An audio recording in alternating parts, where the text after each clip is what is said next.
Yesterday, Lue Elizondo dropped some explosive bombs on Twitter while backstage at a Chicago event.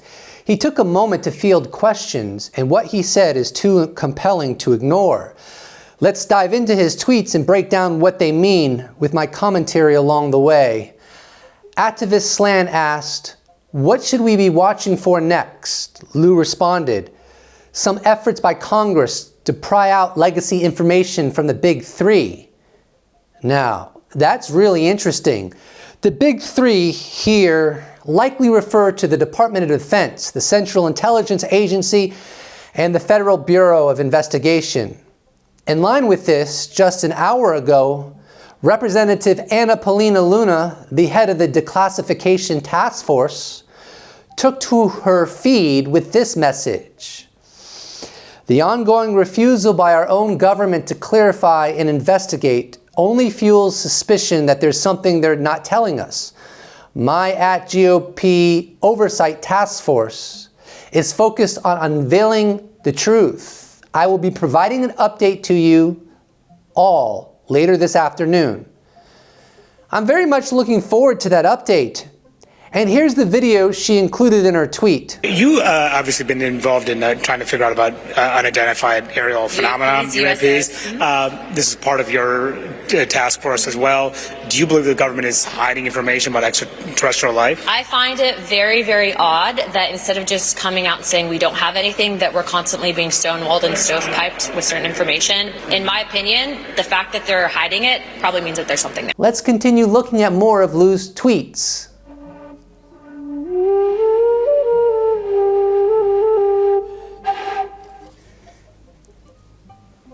Dude, what the hell are you doing, weirdo? Vincent Pellicone wrote, @Lue Elizondo, where should Representative Luna look first for answers?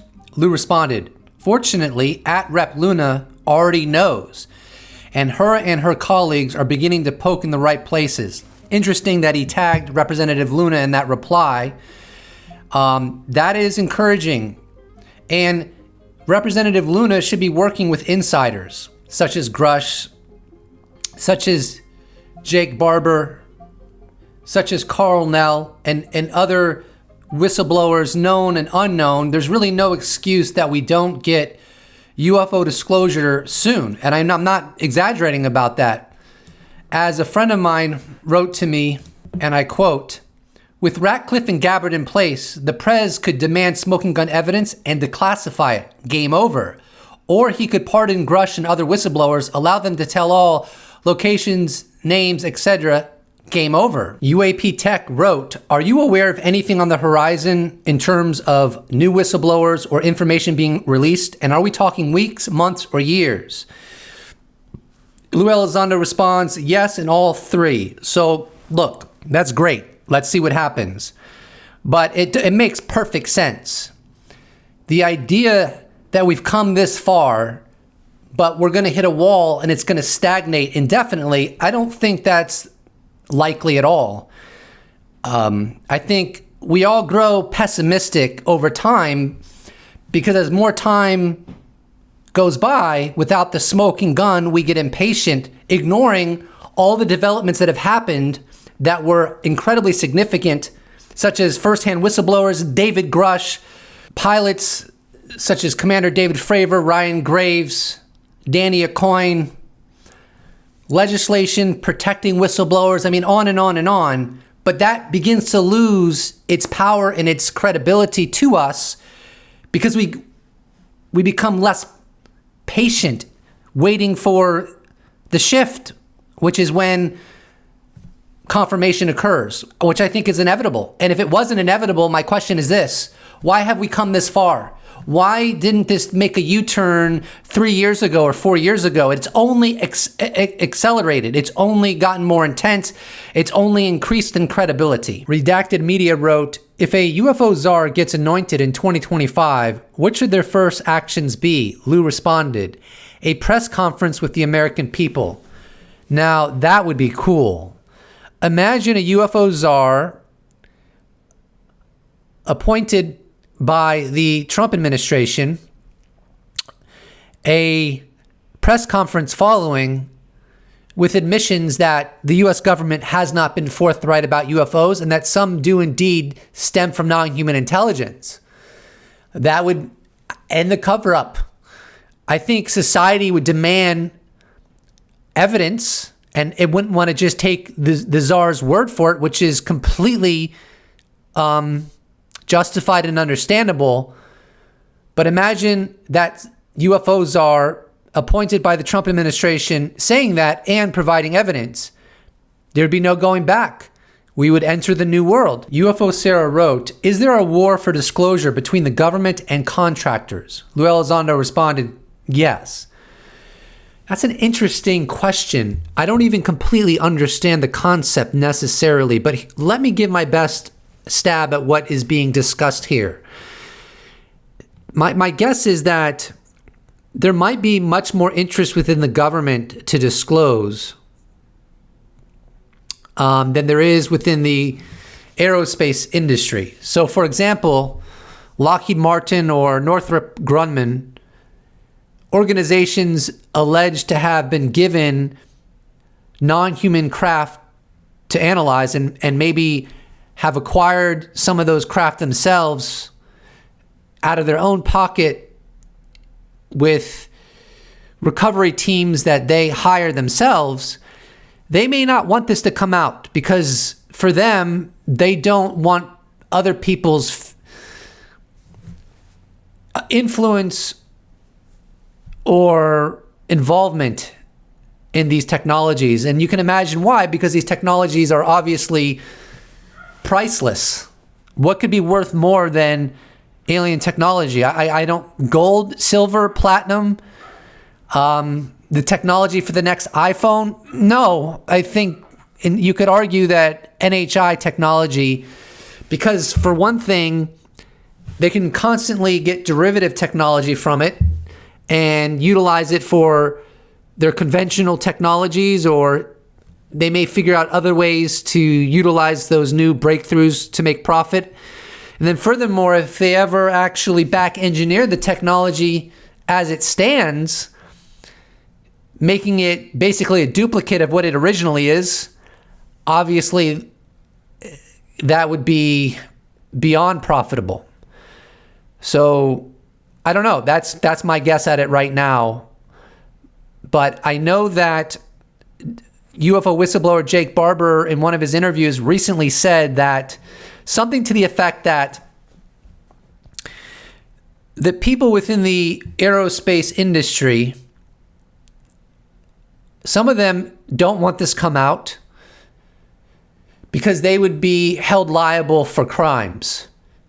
And they're willing to even kill what we call wet works. They're willing to kill people from coming forward so that they're never held accountable. So this would fall under the umbrella of self-preservation, not national security. Defiant Skeptic wrote, "How soon do you think they'll be able to disclose everything realistically?" Lou responds, "I doubt it's realistic to expect everything to be completely declassified. However, I believe 80% of the topic will be disclosed in time."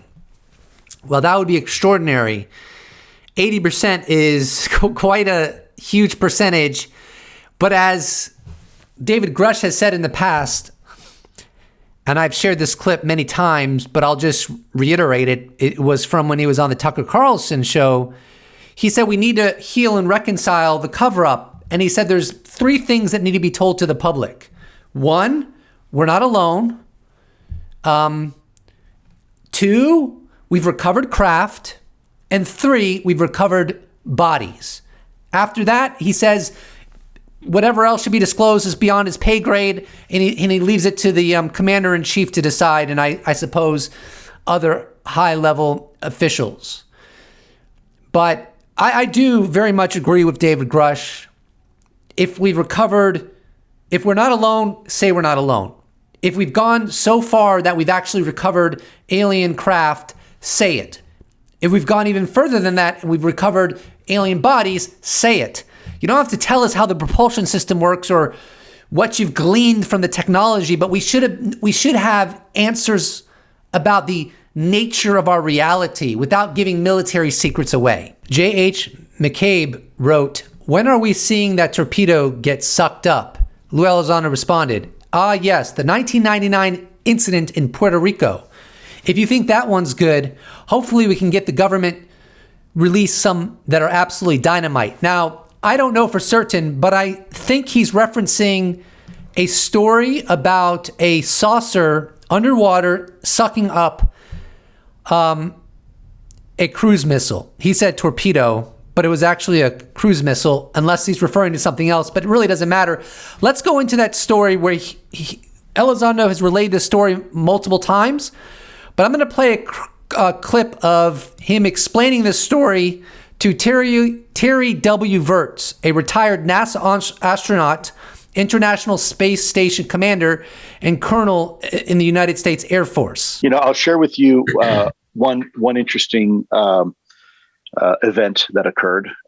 It's pretty incredible. You have I'm not going to go into too much detail. I want people to know who it is. The person is kind of very cagey about this, but you have a helicopter going out of a Caribbean island on a regular basis because the Navy likes to test fire some of its cruise missile technology and whatnot.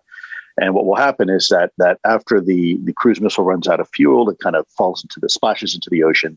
It will sink, and then at a certain time, it kind of rises up, and we go and fetch it, and we analyze it for telemetry and things like that. Long story short, helicopter crew goes out to recover one of these things.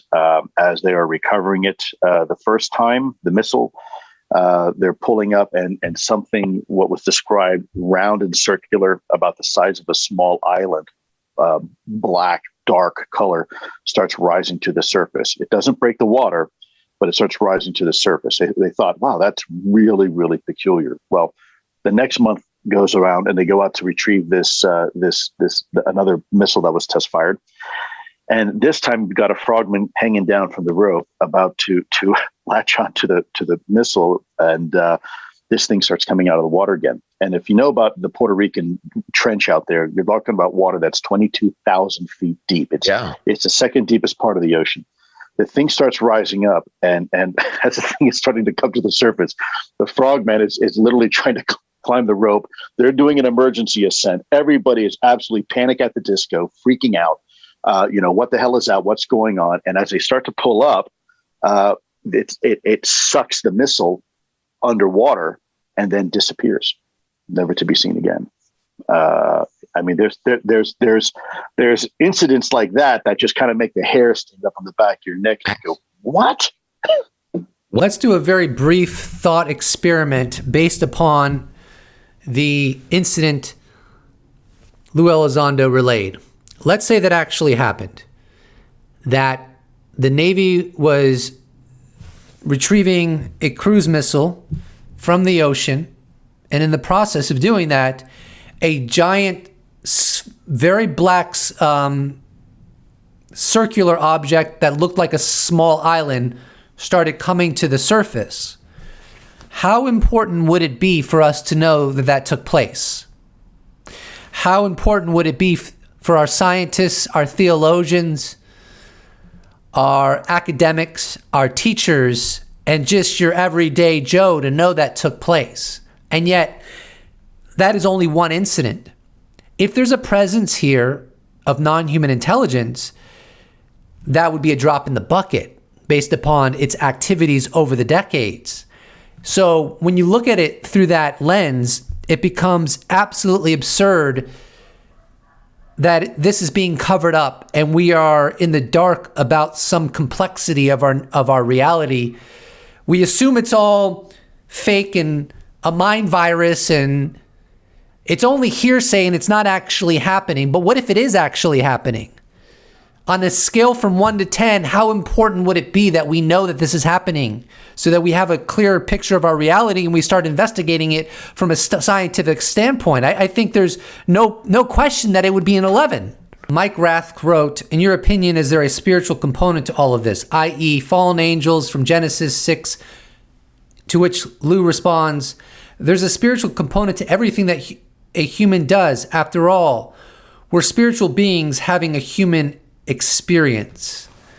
And to me, that is a reflection that is going to become more front and center after we passage into a post-disclosure world, not because somehow disclosure proves that consciousness is non-local, but it will force us to question our assumptions about reality. How could it not? We went 70 plus years where all our great institutions and our governments were telling us there's nothing to see here. There was something to see here, and that remained true, even though smoking gun evidence somehow was able to not get into the public domain for a very long time.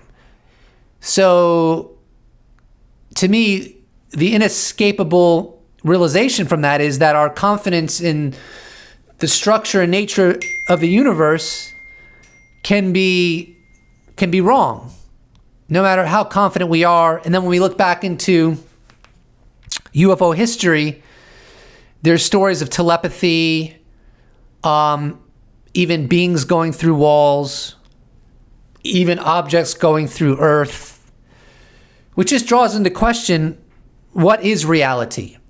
Which brings me to this clip from the first interview that aired on News Nation, where Ross Coulthart was interviewing UFO first-hand whistleblower Jake Barber.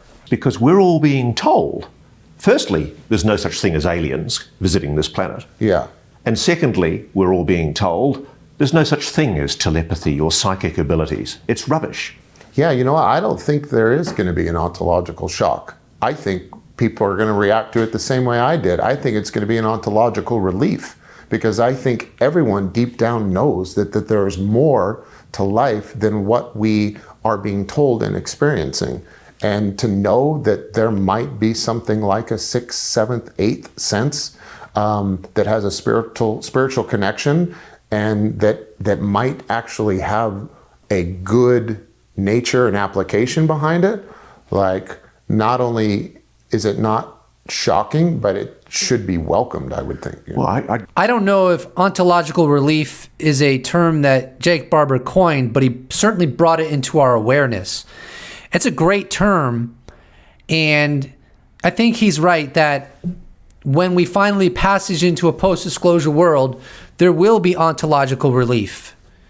It opens up the door to awareness of possibilities that prior to the post-disclosure world, we collectively deem nonsense or incredibly unlikely, but you can't really get away with that after disclosure for the reasons I already went over.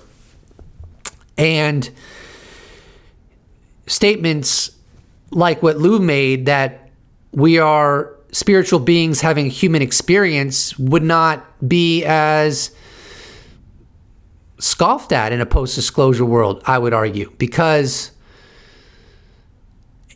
if we were able to miss non-human intelligence engaging our world for many decades, then maybe we're able to miss our very nature right underneath our nose.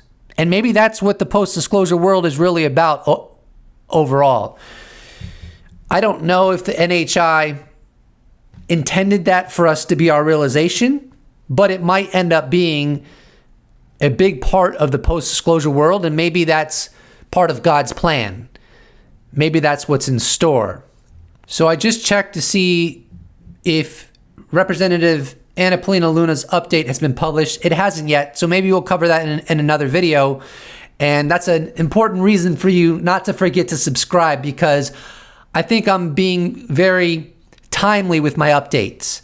And if you'd like to support this channel, you can become a YouTube member, you could become a patron, you could give me a one-time donation. All those potentialities can be accessed in the description box below, or you could just slap a like on this bad boy and I'll appreciate it so much. Thank you so much for watching, and I look forward to seeing you in the next episode. Special thanks to all YouTube members, patrons, those that have bought merch, those that have given me a one-time donation. I couldn't do it without you. Thank you so much. See you in the next episode.